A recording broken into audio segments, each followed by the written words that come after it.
Welcome to a special program here on Channel 6, brought to you under the auspices of your Golden Rain Foundation Television Services Committee. Hello, I'm Rob Merritt, and glad you're joining us for our special program today.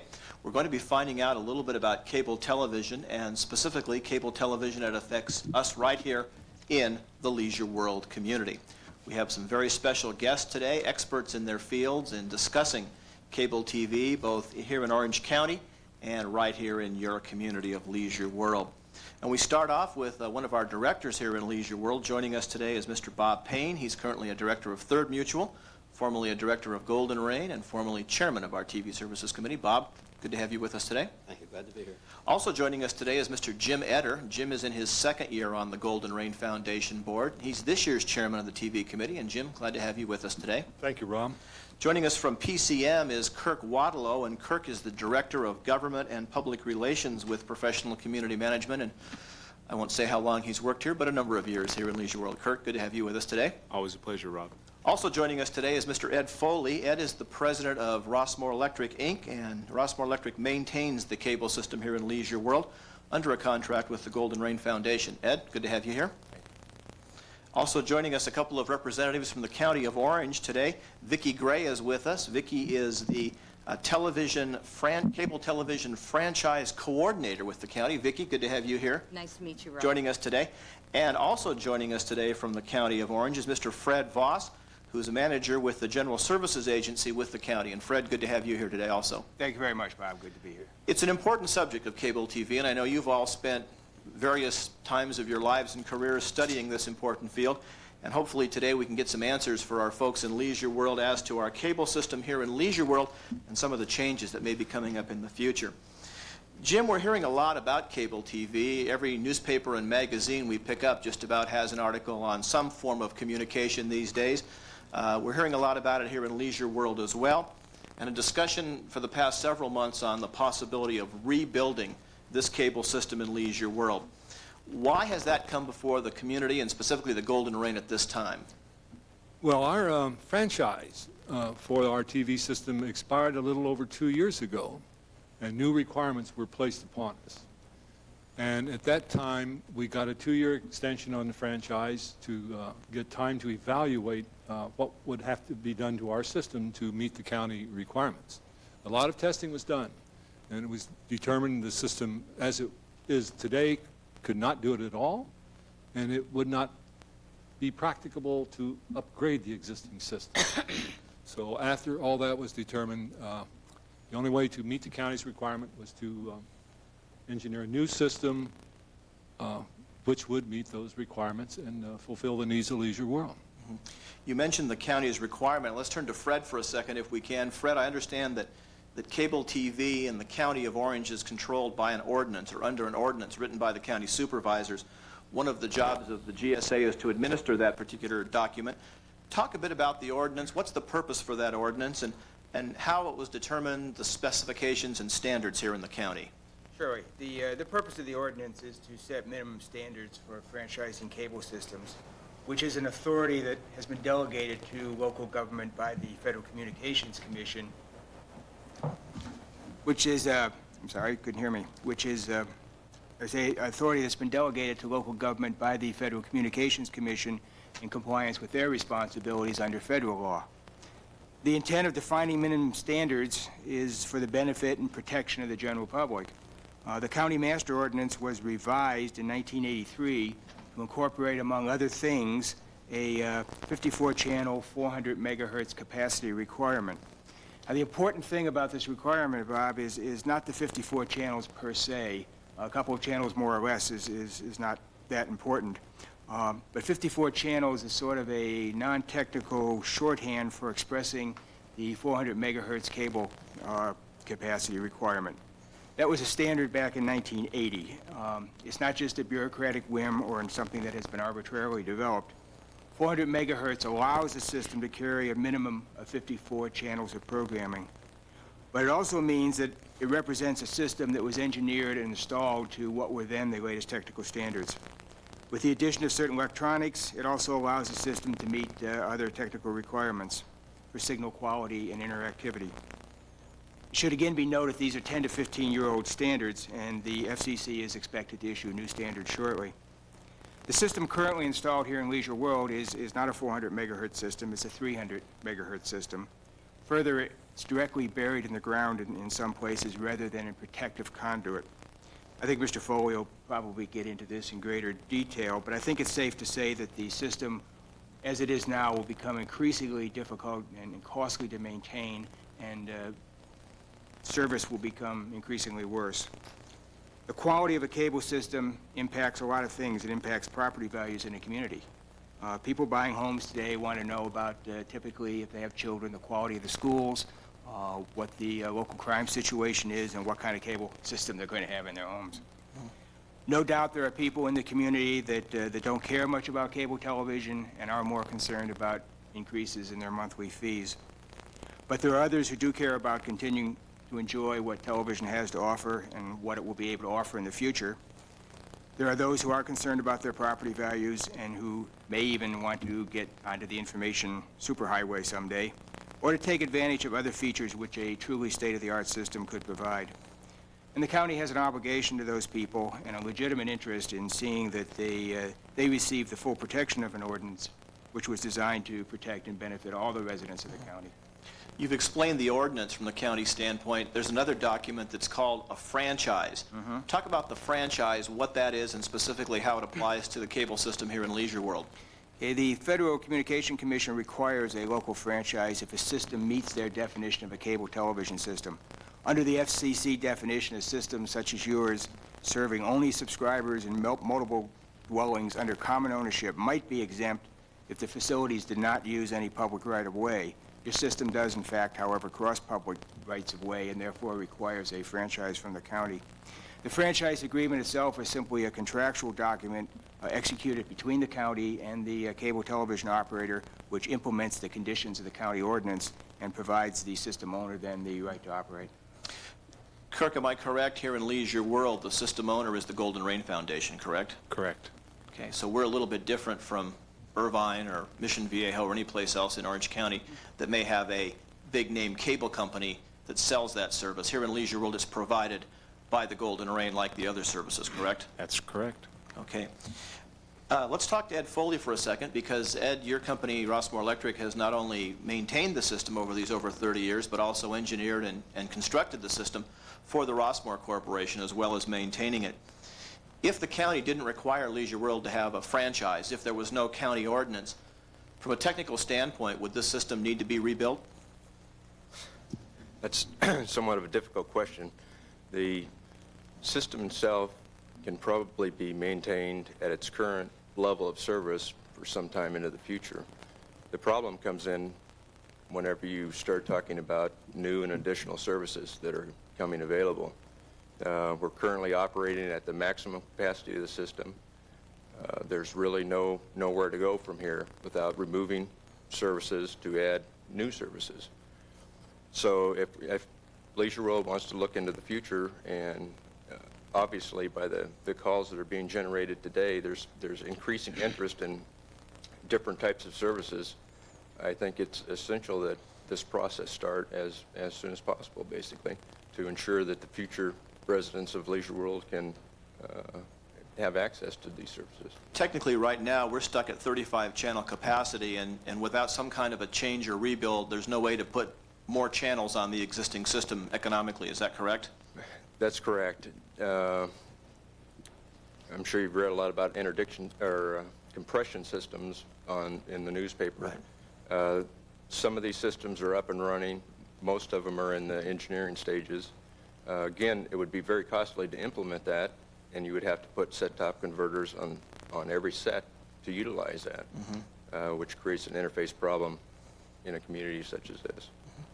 Vicki, your job is to administer these ordinances and franchises throughout the unincorporated portions of Orange County. Leisure World is a unique system. It's privately owned, and the cable system here is privately owned by the community.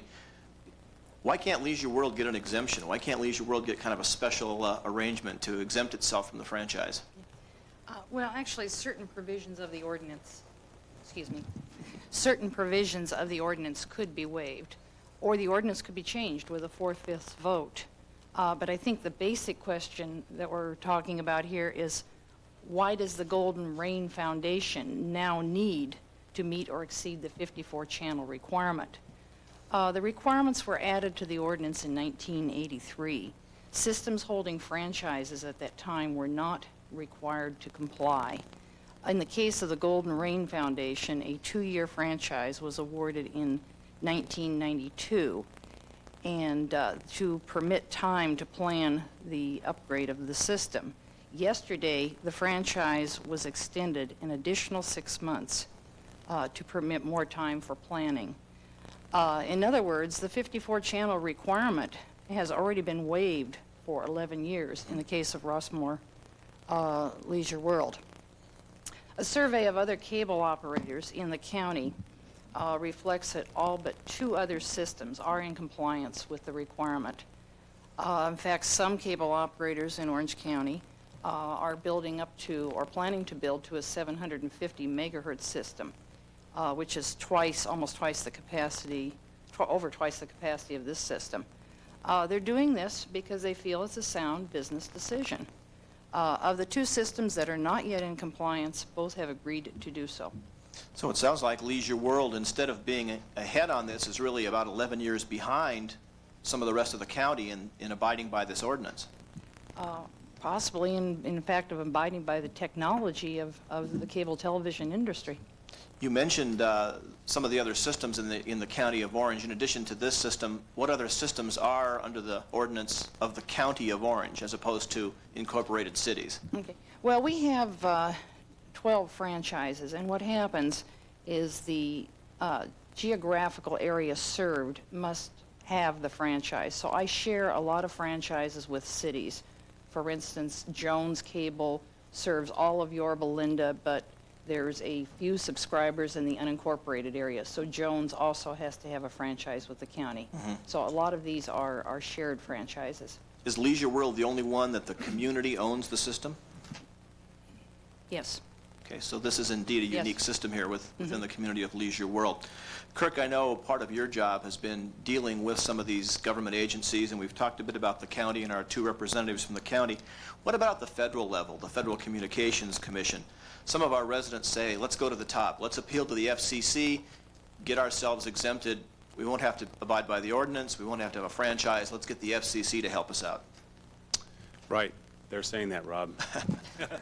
Problem is that the FCC is not agreeing to assist. What we've got going on here is that we have 2 regulatory authorities to deal with. One is the County of Orange, and they have some specific language that states that if you cross public rights-of-way, then you must comply with their requirements, their ordinance. And that's very clear. And they have also indicated that if you do not cross their public rights-of-way, then you do not need to be in compliance with their particular ordinance. The other issue is, like you've indicated, the FCC. Federal Communications Commission has some language which does not assist Leisure World Laguna Hills. And the language goes on to say that if you are a cable system, there are 2 exceptions, and you would not have to meet their requirements. One of them goes on to say that if you service multiple dwelling units under the same ownership or control, you do not need to comply with the FCC regulations. But there's a statement in there that says that if you serve any single-family homes, you must comply with the FCC regulations. So what we have is a portion of the language that we cannot do anything about unless we demolish 500 single-family homes, and I think the people who live there would be very upset at us if we were to do that. Therefore, we must comply with the FCC regulations. The FCC regulations also state that if you cross public rights-of-way, that you must comply with the local ordinance. So we have 2 things working against Leisure World Laguna Hills. In 1987, we approached this issue with corporate counsel and spent considerable dollars. In fact, our corporate counsel met with the FCC regulators on this particular issue.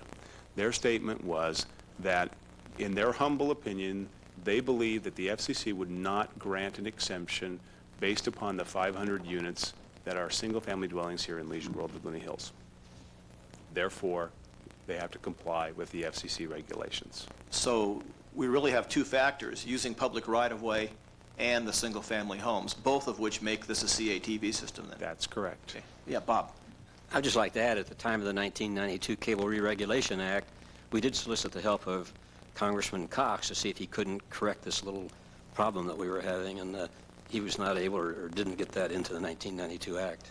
As most of our viewers may know, the Cable Act was re-regulated in 1992. It had been deregulated, I believe, 84, and then re-regulated by Congress.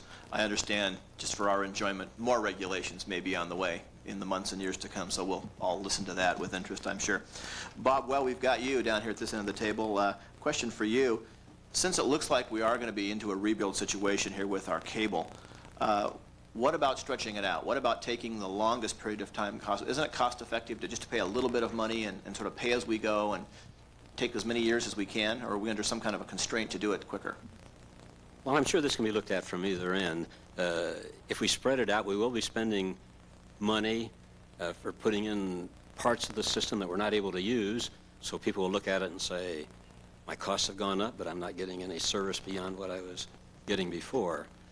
My personal opinion is that if the decision is made to go ahead and rebuild the system, that it ought to be done fairly expeditiously. The financing concerns are yet to come. My personal opinion is that it needs to be spread out over some number of years. We've heard both of our guests from the county say that some cable systems are actually at twice the capacity that we're looking at here in Leisure World. Some people would wonder, well, how can I watch 100 channels of TV? But I guess there are people that have real good thumbs and can run that remote control and are able to do that. But we're just talking about the capacity at this point. We're not talking about necessarily adding more programming, correct? Yes, that's true. The decision to add more programming would have to come later. When the comment was made that the other systems are twice the capacity of ours, the one we're putting in will have most of the capabilities of a 750 megahertz system anyway, so it could rather easily be upgraded. We hear so much about technology changing. What about waiting as long as possible to allow all those new inventions to come our way and incorporate them into our system here in Leisure World? Would that be a factor? Well, you can look back in time, and that's always a factor. People waited for a long time for color television. They didn't buy sets. We can say that something new is going to come up next year, and that's undoubtedly true. But if we waited 3 years, the same comment could be made then, too. You can't get around that. But I believe what we're putting in is so technologically advanced and well-proven that it can satisfy the requirements for a long number of years. Fred? Yes, I just wanted to add on to something that Bob said. As Vicki indicated earlier, the County Board of Supervisors, I think, has recognized the unique nature of the community and trying to work with you to mutually agree at a solution. One of the things the Board of Supervisors also did yesterday at the request of your board was to allow us to negotiate a 5-year construction schedule, if you so desire, into your franchise. This would allow you additional time to flexibility to arrange your financing, and also would minimize disruption to the community due to construction. So, again, we the county and the board want very much to try to work with you to get to where we need to be. Ed Foley, from a technical standpoint, is that 5 years doable? Can we do it faster? Can we do it longer? Is 5 years a good time? I believe that 2 years is probably the minimum amount of time that the construction could be completed. 5 years would be the maximum I think we would want to look at. Something in between is probably a little more realistic, where you can accomplish the goals without disrupting the community by tearing up the streets, the buildings, and so on to get the wiring in. Mm-hmm. So 2 to 3 to 4 years is doable. Kirk? That's a good point. That we really haven't touched on what this means to the community. And what this really means is that we would be replacing or trenching the greenbelt areas as well as some of the streets, and rewiring all of the homes in the community. That's how extensive this rebuild is. Mm-hmm. What about the current system, Ed, the 35-channel system that's in operation now that you maintain? What would happen to it during the 2 to 4 year rebuild period? That would still serve all the residents of Leisure World until they were able to turn on the new system. Theoretically, that would be phased in to where whenever we passed homes and could activate that portion of the system, we would switch those over at that time, carrying the same programming, but utilizing the new system as it was built out. And then as they were hooked up, the old system would be abandoned. I'm not sure if it was Fred or Vicki referred to this, but there's also maybe a bit of a motivating factor for the community to do this in less than 5 years. And I think, Fred, you alluded to it. If they can do it in 4 years or 3 years, that helps with the franchise, correct?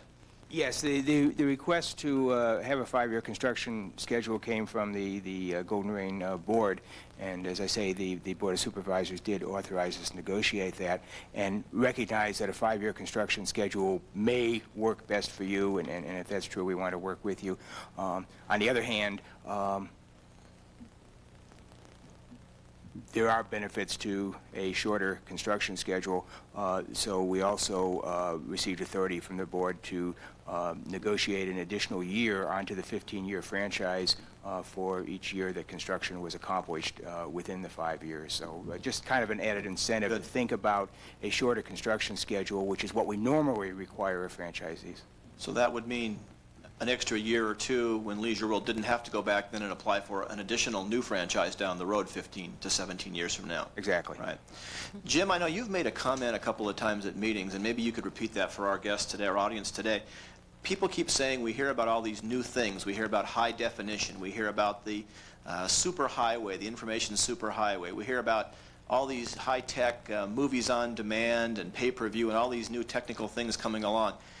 Will the system that you're looking at, the fiber optic to cable system that we're going to be having here in Leisure World, will that allow people to use some of these new high-tech promises coming down the line? It certainly will. The major cost component of the system is, of course, the fiber, underground, and coax parts of the distribution system.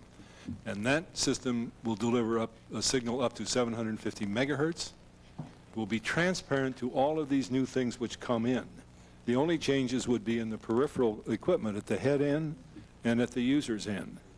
And that's why it's a nice system in that way. We have a very broadband, excellent delivery system which will handle all the foreseeable technology changes in the types of communications. It could from the very beginning, if we had it hooked up, handle telephones, high-definition TV, medical alert systems, home security systems. It would handle our guardhouse systems. You know, it will handle everything. All the room is in there. It's just the peripheral equipment which hooks into it, which is not there yet.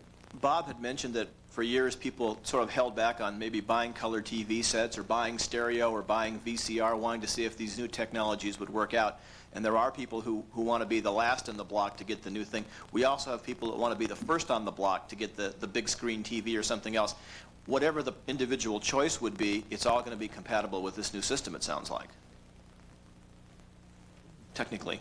Was that to me? It's to you, yes. That's to me. Yes, it would. And if you've ever seen high-definition TV, you would never want anything else in your house. It's beautiful. It's beautiful. So some people will want those things, and those things can be made available to them on the existing fiber optic system.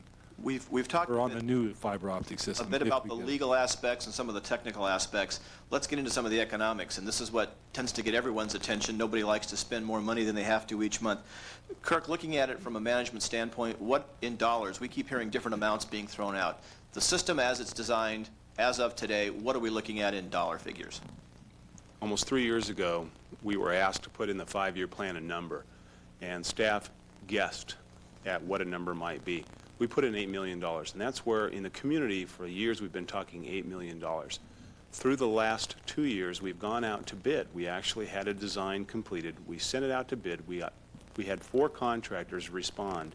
We took the average of those 4 contractors, and we estimate that for the system rebuild, the fiber optics, the cable, the rewiring of the homes, a turnkey operation including a new head-end structure which would distribute all of the signal to everybody. We estimate that cost in today's dollars to be around $12 million. So that number, if it were to be a one-time assessment, would be in the between $800 and $900 range. If you were to pay as you go, it would be something less than that per month. If you were to finance it over a long period of time, it could be less per month, but more costly in the long run because you pay for interest costs. Who will make the final decision on how the financing will be handled? That'll be a decision made by the Golden Rain Foundation Board after they have input from both the Television Services Committee as well as the Finance Committee from Golden Rain. We expect that to take place between now and October of this year. Okay.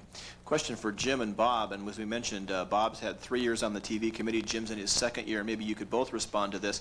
Some of our residents might say, why should we be in the television business in Leisure World? Why should we run a cable system?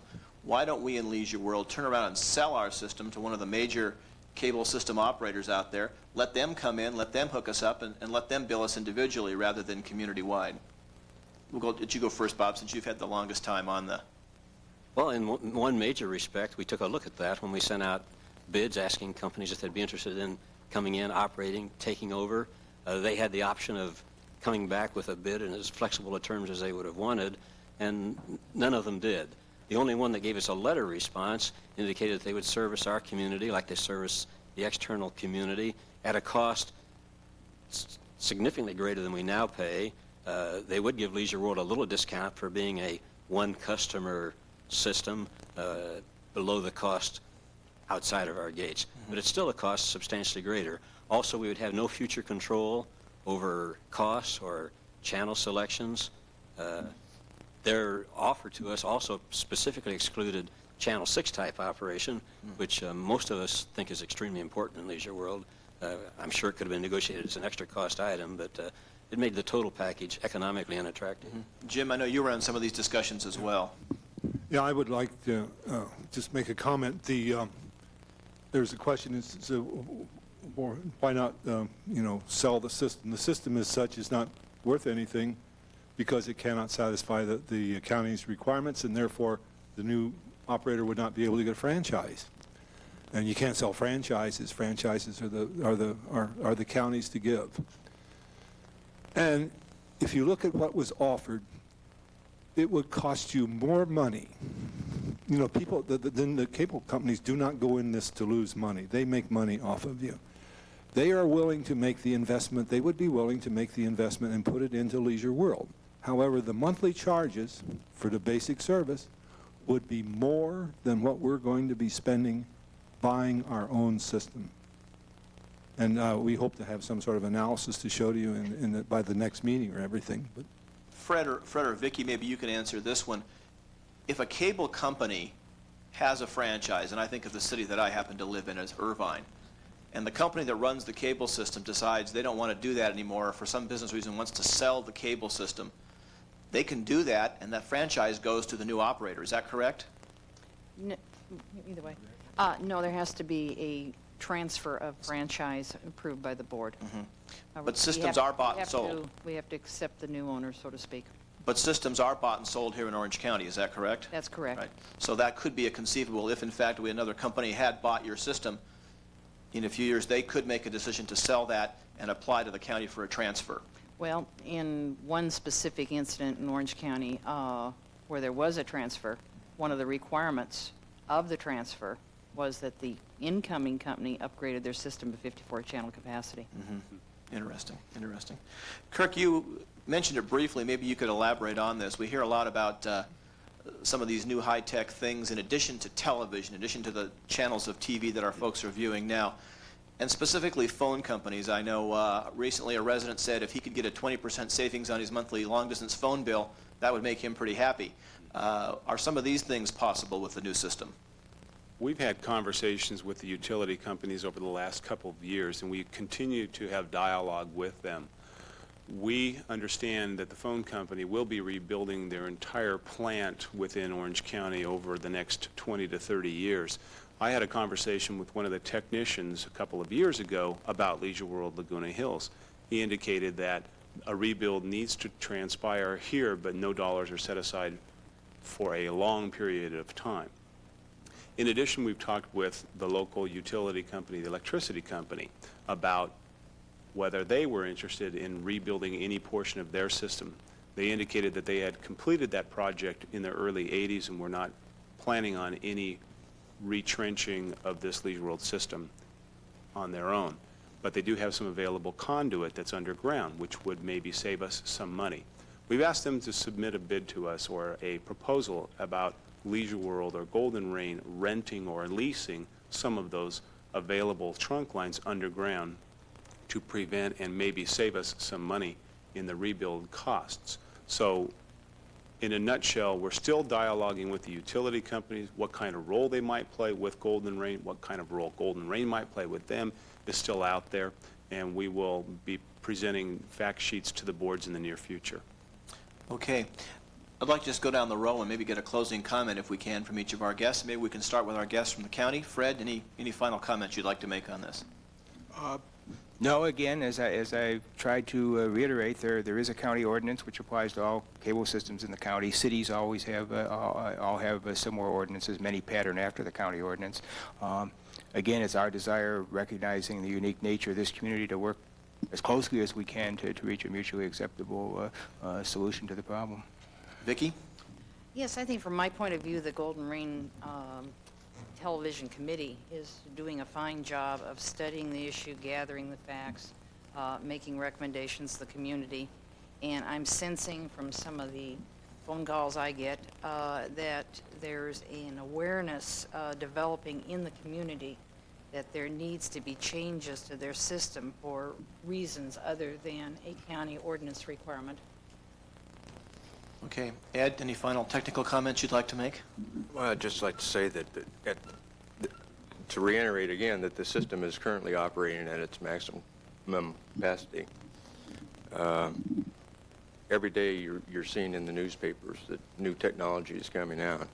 And given the fact that you're looking at 2 to 5 years down the road before you're going to be able to offer any of these services to Leisure World, I think it's pretty important that this process continue and be completed as soon as possible. Okay. Kirk, from a management standpoint? From a management standpoint and Golden Reign Foundation standpoint, the board has authorized the TV committee and finance committee to go public with this information to solicit input from the residents of the community. The financing options are available. They're in print.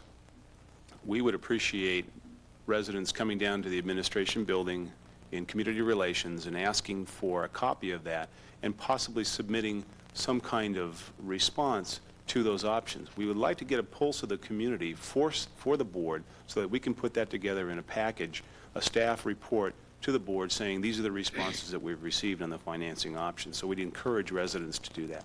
So communicate, in this case, not via electronics, but via pen and pencil or typewriter. Bring down written responses for the committee to look at. We would appreciate that, and before the fact, rather than after the board makes the decision, and then the following month people show up and saying, why didn't you inform us? Right. Communication is always important. Jim, some final comments? Well, I would just like to point out that the cable system in Leisure World is a valuable asset, and I believe that the Leisure World through Golden Reign should not offer to prospective owners less than is available on the outside. And I think it's to our advantage to keep this community up to date, as modern as we can, for that reason, to enhance the value of the community. Bob? Vicki sort of stole my final comment. I think there's been almost too much emphasis lately on that the county is pushing us to do this. That was certainly the prod that got us started. But the facts are that this system seriously needs to be rebuilt, both from a maintenance standpoint and from the fact that time's marching on. There are more entertainment, educational things that are available on TV, and many people in Leisure World are going to want and need these. I think a number of people don't also realize, and I appreciate, that the county's really been pretty tolerant of us. We've been kind of dragging our feet for a long time, and we're a long number of years behind right now. Okay. We'd like to thank all of you for taking time out of obviously very busy schedules to share with us some of your time today and talk about this important matter of cable TV. We'd also like to thank the folks in the Community Relations Department, Tanya McElhaney and Jean Winkenwerder, her administrative assistant, also Norma Hamer, who helped put this program together today. Thanks to our production crew, and thanks to you for joining us today on Channel 6, a special program looking at your cable system here in Leisure World.